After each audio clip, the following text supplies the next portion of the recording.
Merci, nous allons lire la Bible. Josué chapitre 3, verset 7 au verset 17. L'Éternel dit à Josué, « Aujourd'hui je commencerai à t'élever aux yeux de tout Israël, afin qu'ils sachent que je serai avec toi comme j'ai été avec Moïse. Tu donneras cet ordre aux sacrificateurs qui portent l'arche de l'Alliance. Lorsque vous arriverez au bord des eaux du Jourdain, vous vous arrêterez dans le Jourdain. » Josué dit aux enfants d'Israël, « Approchez et écoutez les paroles de l'Éternel votre Dieu. » Josué dit, « À ceci vous reconnaîtrez que le Dieu vivant est au milieu de vous et qu'il chassera devant vous les Cananéens, les Héthiens, les Éviens, les Phéréziens, les Girgasiens, les Amoréens et les Jébusiens. Voici l'arche de l'alliance du Seigneur de toute la terre va passer devant vous dans le Jourdain. Maintenant, prenez 12 hommes parmi les tribus d'Israël, un homme de chaque tribu. Et dès que les sacrificateurs qui portent l'arche de l'Éternel, le Seigneur de toute la terre, poseront la plante des pieds dans les eaux du Jourdain, les eaux du Jourdain seront coupées, les eaux qui descendent d'en haut, et elles s'arrêteront en un monceau. Le peuple sortit de ses tentes pour passer le Jourdain, et les sacrificateurs qui portaient l'arche de l'Alliance marchèrent devant le peuple. Quand les sacrificateurs qui portaient l'arche furent arrivés au Jourdain, et que leurs pieds se furent mouillés au bord de l'eau, le Jourdain regorge par-dessus toutes ses rives tout le temps de la moisson. Les eaux qui descendent d'en haut s'arrêtèrent et s'élevèrent en un monceau à une très grande distance près de la ville d'Adon, qui est à côté de Tchartan, et celles qui descendaient vers la mer de la plaine, la mer Salée, furent complètement coupées. Le peuple passa vis-à-vis de Jéricho. Les sacrificateurs qui portaient l'arche de l'alliance de l'Éternel s'arrêtèrent de pied ferme sur les secs au milieu du Jourdain, pendant que tout Israël passait à sec jusqu'à ce que toute la nation eût achevé de passer le Jourdain. Jusqu'au verset 17.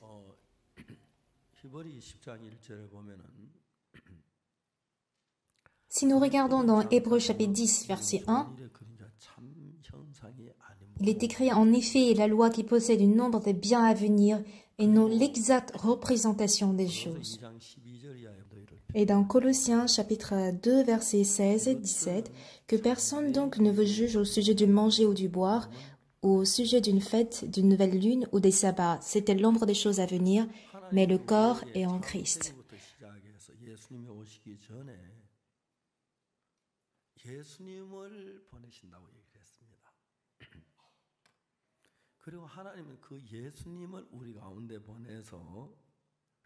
Alors Dieu nous a envoyé Jésus-Christ.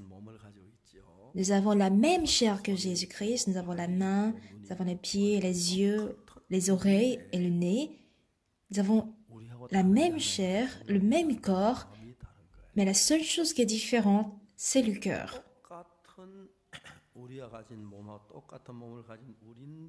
Nous avons tous le même corps que lui, mais avec le cœur entre le monde dans lequel on vit avec son cœur et le monde dans lequel nous vivons avec notre propre cœur. Si nous comparons ces deux mondes, il y a une différence. Dieu s'intéresse à ceux qui vivent avec son cœur, ceux qui vivent avec le cœur de Jésus-Christ, et il souhaite que nous vivions comme Jésus. Du coup, quand il a envoyé Jésus dans ce monde, c'est pas qu'il était extrêmement grand de taille, qu'il était différent des hommes. Il avait les mêmes yeux, la même bouche, le même nez. Jésus respirait par le nez, comme nous. Et il parlait aussi par la parole. Il mange avec la bouche. Il écoute par les oreilles. Et c'est pratiquement les mêmes pour nous. S'il y a une chose qui était différente, c'était que Jésus avait un cœur différent de nous. Il recevait le cœur de Dieu tel quel. Pourquoi alors Dieu a envoyé Jésus? Nous avons les mêmes yeux que lui, les mêmes oreilles, le nez, la bouche, toutes choses pareilles que lui. Mais quand nous observons tout ce que Jésus fait, il le fait de même cœur de Dieu. Et tout ce que nous faisons, nous le faisons avec des pensées contraires ou différentes de celles de Dieu.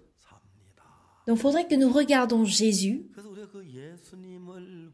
Et autre chose, c'est qu'il a aussi créé le cœur en l'homme. Entre la vie selon laquelle on vit avec notre propre cœur et la vie selon le cœur de Jésus, il y a une très grande différence.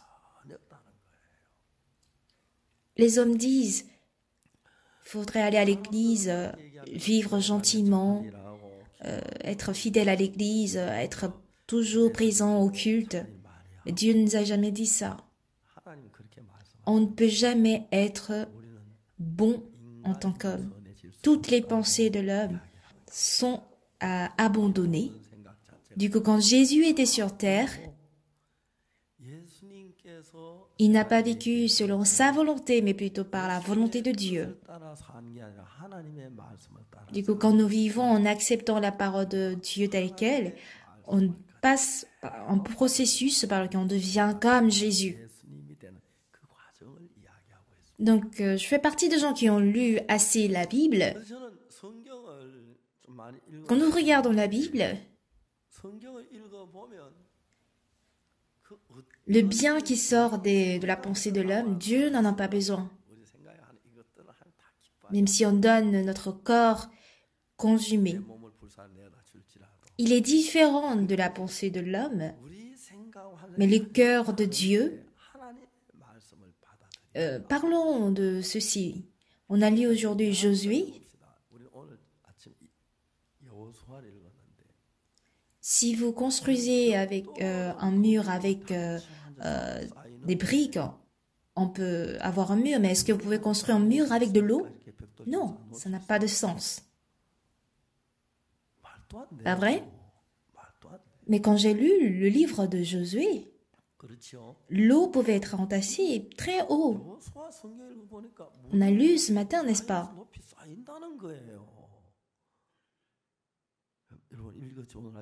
Comment pouvez-vous accepter cela? Comment accepter ou comprendre ceci? Donc, selon vous, comment les eaux peuvent être posées?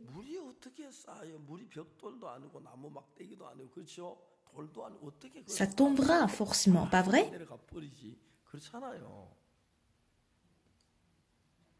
Alors, dans le monde de notre pensée, la pensée qui ne convient pas dans ce monde-là vient justement de Dieu.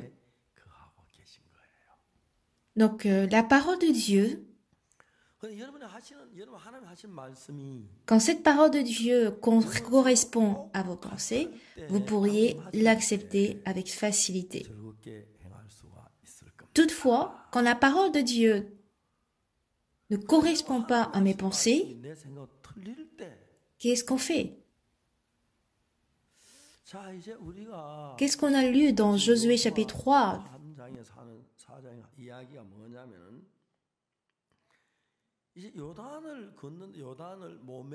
Quand les sacrificateurs qui portaient l'arche furent arrivés au Jourdain et que leurs pieds se furent mouillés au bord de l'eau, les eaux qui descendent d'en haut s'arrêtèrent et s'élevèrent en un monceau, à une très grande distance.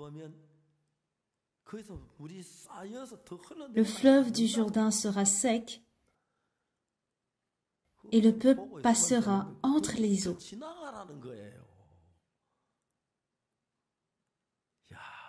Alors Seigneur, tu voudrais que je sois la nourriture des poissons?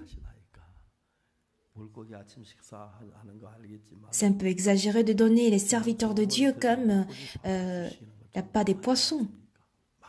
On a plusieurs pensées qui s'élèvent en nous.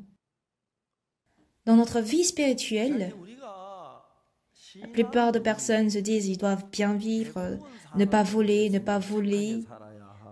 vivre droit. On est plongé dans ce principe.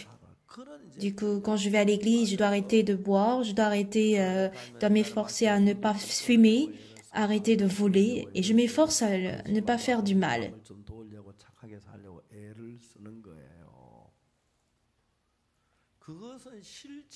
Et ceci n'a rien à voir avec la Bible, en réalité. Ce que dit la Bible, Ne me demande pas savoir à quel point vous avez vécu correctement, gentiment ou pas. Dieu ne s'intéresse pas à savoir si vous avez bien étudié ou pas. Mais quand mes pensées sont différentes de celles de Dieu, si je crois en moi, je vis avec mon propre cœur. Par contre, quand je crois en Dieu,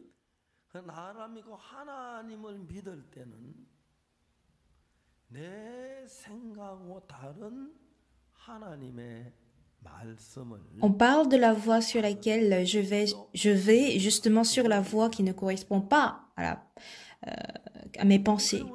Donc, on lit Genèse, Exode, Lévitique, on a vu Moïse, on a vu plusieurs hommes qui apparaissent dans tous ces passages.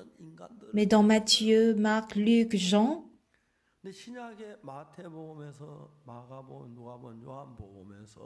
on voit des mêmes personnes ayant les 2 yeux, un nez, une bouche, 2 oreilles, 2 mains, 2 pieds, 2 jambes.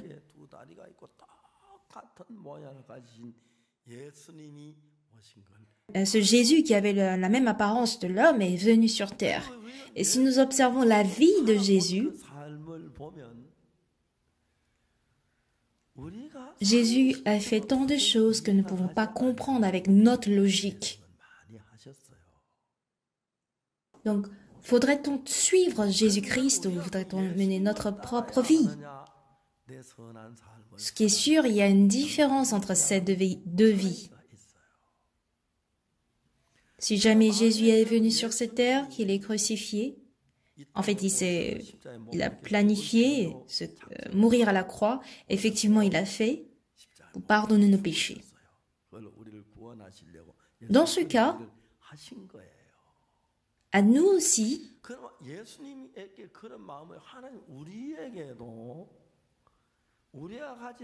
la providence de Dieu, qui est totalement contraire à nos pensées, se trouve dans cette Bible et nous le découvrons. Alors, les églises du monde entier vont vers quel sens? De nos jours, la plupart des églises chrétiennes nous enseignent à vivre droit, à faire du bien, que ça correspond à moi ou pas, suivre la volonté de Dieu. Ceux qui cherchent à mener une vie spirituelle, conduite par la volonté de Dieu, sont très très rares. Qui que vous soyez, et sans aucune exception, si vous connaissez ce problème précisément, et à la manière dont Dieu a conduit Jésus, si j'écoute la parole de Dieu, suivre la parole de Dieu, quand ça correspond à ma raison, tout le monde le peut faire. Mais suivre justement le point qui ne correspond pas à mes pensées. Ça, les fidèles trouvent ça difficile et ils ne veulent pas le faire. Après mon mariage, je vivais avec ma femme. Je suis reconnaissant envers ma femme et je trouve que ma femme souffre beaucoup avec moi. De nos jours, ma femme, elle vit comme une première dame. Mais à l'époque, on vivait très très difficile. Et je sais que je ne traitais pas bien ma femme, que je fais souffrir ma femme.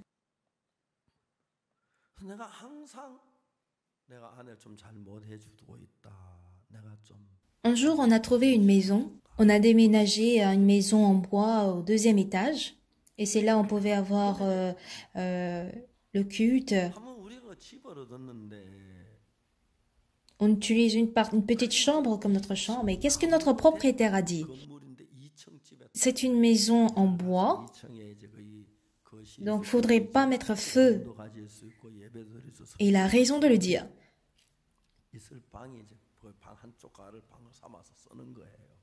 Donc, nous avons installé un chaudron au dehors de la maison. Donc, elle chauffe en fait de l'eau, de la sauce dehors avant de l'apporter. Et j'étais très désolée envers ma femme. Elle avait préparé un plat. En tant que, disons, son mari, je lui ai dit, chérie, je suis très désolée. La prochaine fois, je trouverai une maison où on trouverait une cuisine. Donc ma femme regarde pour dire, qu'est-ce que tu racontes? Est-ce qu'on est venu ici pour vivre à l'aise? On est pasteur. On est venu pour prêcher l'évangile. Pour la première fois de ma vie, elle m'a prononcé une parole qui m'a touchée. J'étais vraiment reconnaissant. Après ce jour, bon, j'en parlerai plus. Ça a pris fin là, comme ça. Un jour, j'ai voyagé, j'étais de retour. Ça faisait pas longtemps que j'étais mariée à ma femme. J'ai voulu acheter un cadeau.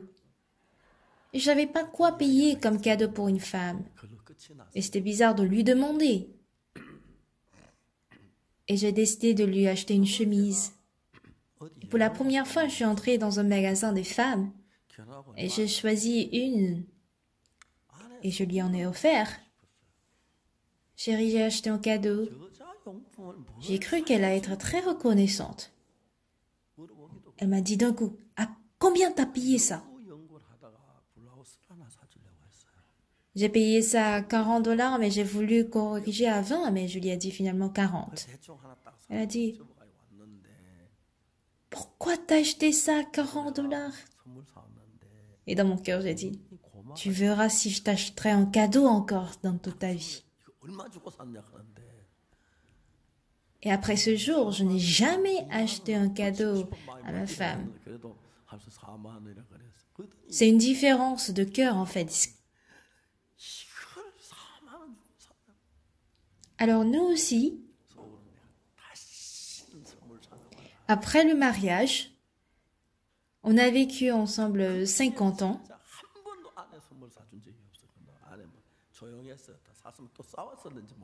Quand j'étais allée en Russie, que j'ai vécu avec ma femme 50 ans, ils ont dit « Tu ne t'es jamais remariée ?» Non. « Comment est-ce que tu peux vivre aussi longtemps avec une seule femme ?» C'était la réaction des Russes.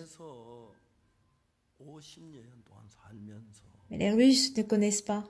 Vivre avec une femme, c'est vraiment difficile. Mais comment vivre avec deux femmes? Déjà avec une femme, c'est difficile. Plus je prends de l'âge, s'il est vrai qu'on se rapproche davantage,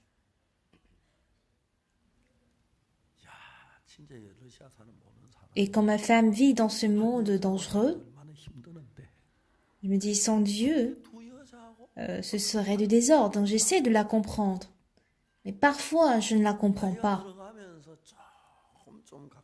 Un jour, je me suis querellée gravement avec ma femme, mais en lisant la Bible. Femmes, soyez soumises à vos maris comme au Seigneur. Et je lui ai montré ce passage. J'ai cru que ma femme allait dire, ah, désormais je vais t'obéir. Après, elle me dit, lis la suite. Marie, aimez vos femmes comme Christ a aimé l'Église. Toi aussi, vis comme ça. Donc, quoi que je lui dise, il y a toujours de retour. Il n'y a pas de fin alors. Donc, la vie de foyer n'est pas simple. Mais par la grâce de Jésus, on a vécu ensemble pendant 50 années. On a vécu ensemble 50 années. Et je ne sais pas si ma femme est épuisée, elle est fatiguée. Je vois qu'elle vient de petit à petit vers moi et je suis très reconnaissant. Quand je vois ma femme vieillir, devenir fragile, je suis très, très désolée. Et j'ai peur d'un coup, si elle meurt avant moi, soit en bonne santé. Je te prie de vivre longtemps. Même ça, c'est pas grave, même si tu fais brûler du riz. On ne peut pas brûler le riz d'un jour, on prépare avec une coque électrique. Voici comment on vit. Il y a des anciens, mais d'autres qui vivent la même vie que moi, les femmes comme les hommes. Si les hommes sont aussi pareils comme les femmes, c'est pas intéressant. Donc les hommes vivent comme les hommes, les femmes vivent différemment des femmes vivent différemment des hommes. Je suis désolée, mais pour rien de chose, les hommes réfléchissent profondément et ils se disent si je vis légèrement à la légère comme ma femme, mon foyer ou bien ma famille va ruiner.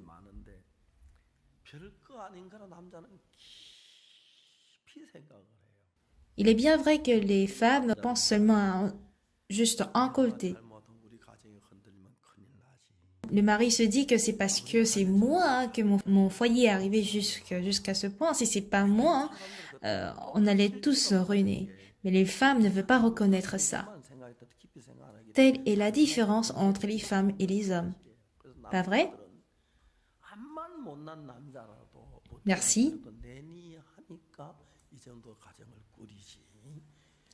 Alors, le mari est différent de la femme.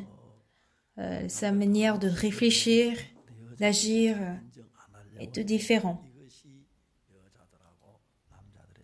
Les hommes décident après avoir regardé tous les aspects. Mais les femmes acceptent acceptent facilement les choses en regardant juste un aspect. Donc ceux qui font l'hameçonnage, ils apprécient les femmes parce que les femmes acceptent facile. Alors, les femmes croient rapidement en Jésus et il y a beaucoup de femmes à l'église. Mais quand on demande de croire en Jésus à un homme, il se dit, ah, mon oncle, il est bouddhiste. Si je vais à l'église, qu'est-ce qu'il va dire? Il pense à cela. Ah, il y a mon père qui est catholique. S'il apprend que je vais à l'église, qu'est-ce qu'il va dire? Donc, il pense à des choses complexes. Parce que s'il ne pense pas à tous les aspects, il ne peut pas bien gérer le foyer. Donc, les hommes dans les trentaines, dans les quarantaines, ils sont très fatigués parce qu'ils pensent tellement. S'ils lisent la Bible seulement, tout peut être résolu, mais c'est parce qu'ils ne le savent pas. Donc, les hommes sont différents des femmes, et les sœurs doivent écouter ceci.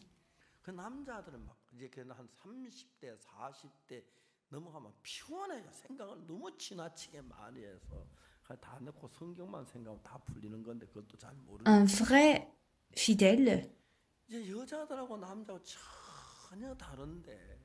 ne pas juger quand ça me correspond ou pas. Mais si on s'incline vers la parole pour savoir ce que la parole dit, même mon foyer, mon église, seront tous épanouis. Même la structure de l'homme, c'est pareil. Et Satan, il n'arrive qu'au 4e niveau. On parle de 4e dan de taekwondo. Et il a la sagesse extraordinaire de manipuler l'homme.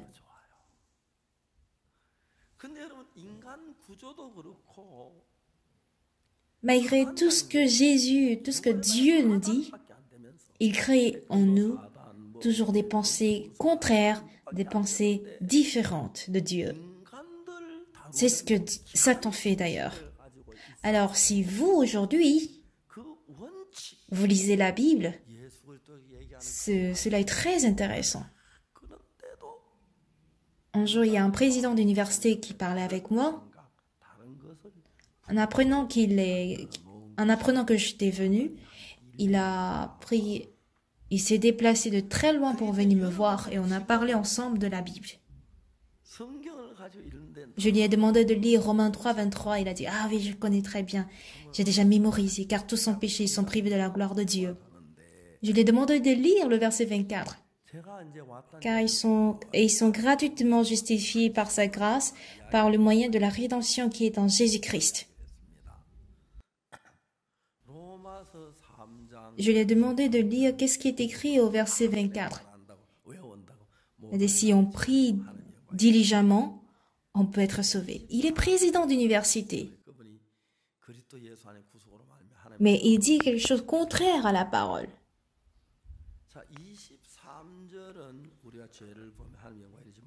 C'est parce qu'il lit la Bible avec un autre point de vue. Et je lui ai demandé de lire encore. Il a dit, si on fait du bien, on devient juste. Dans la Bible anglaise, le verset 24, car ils sont gratuitement justifiés par sa grâce, par le moyen de la rédemption qui est en Jésus-Christ. On est justifié, pourquoi? Parce que Jésus-Christ nous a nous a rachetés. Et en lisant le mot justifié, il a été étonné. Si on est justifié, cela n'est pas dû par nos œuvres, mais par le moyen de la rédemption qui est en Jésus-Christ. Donc ça, c'est une grâce.